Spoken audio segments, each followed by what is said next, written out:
Hi, good morning. My name is Kathleen Brodeur. I'm a professional artist. Thank you for the Diversity of Urban Art for showcasing me today. I live in Central Florida. I went to school at Florida State University, and I'm originally from Connecticut, but I've been a professional artist for 30 years. I'd like to talk about this painting. It's a very special painting to me. I use oil paint and palette knife technique. This painting is called Sheila, but it's the name, it's my mother. I decided to do a painting of her because as an honor and tribute to her life.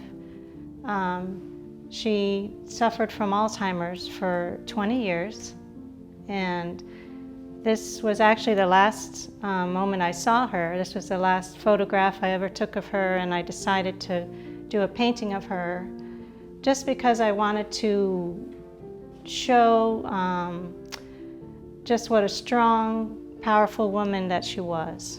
And I did not want the disease to define her. And so anyway, I was very fortunate enough to live near her the past few years of her life, so I was able to go visit her. And I've never, the painting became something more than I ever imagined that it could possibly be.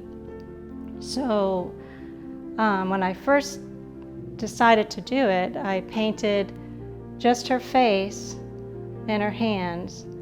And when you do a portrait, you really have to capture the person's eyes. It's the most important thing, is their eyes, their face, and their hands. So then it really becomes real. So when I see her, I really captured her spirit when I painted this. And to me, she's very alive, she's here, and I feel like her expression changes when I see her, and it's just such a magical, magical painting. So with the, what I decided to do is paint the background white because she didn't know who she was anymore. She didn't remember where she was, and it didn't matter where she was. So that's why I chose the white.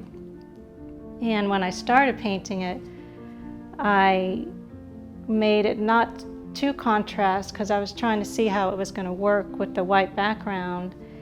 And so when I painted even here, like the seat, it shows her weight, that she's in there. She's not just floating in space because there isn't any horizon. There's nothing to determine where she is with the white background. So that's why I decided to kind of place her in this. She always sat like this. This was her comfortable way to sit.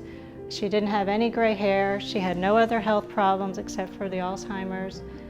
And I wanted to show how after 20 years, what was left was this unconditional love. Her love was still there, even though she didn't know who I was anymore. She didn't know who anybody was. She had 5 wonderful children. She had an amazing family. She was so strong and so smart, and I just wanted to just honor that and do a tribute to her. So when I started painting, I painted her eyes. That was the first thing I did. And it was just amazing to do something like this and feel her presence with me. And then after I did that, I did her hands, and it was like she was already here, and I was just revealing her to me, to the world. And now she's become, it's beyond a painting. I've shown her several places, and she draws people in. The reception that I've received is just unbelievable. And I just wanted to honor her, and I feel like I have. So I did enter her in the competition for the French Salon. It's called Art and Capital. It's in Paris. So I'll be taking her to Paris in February. And she always loved Paris, so she's gonna love it there. But she definitely needs to be seen. She's it's become beyond a painting, and I just want as many people to see her as possible. Anyway, but thank you for this opportunity. Thank you.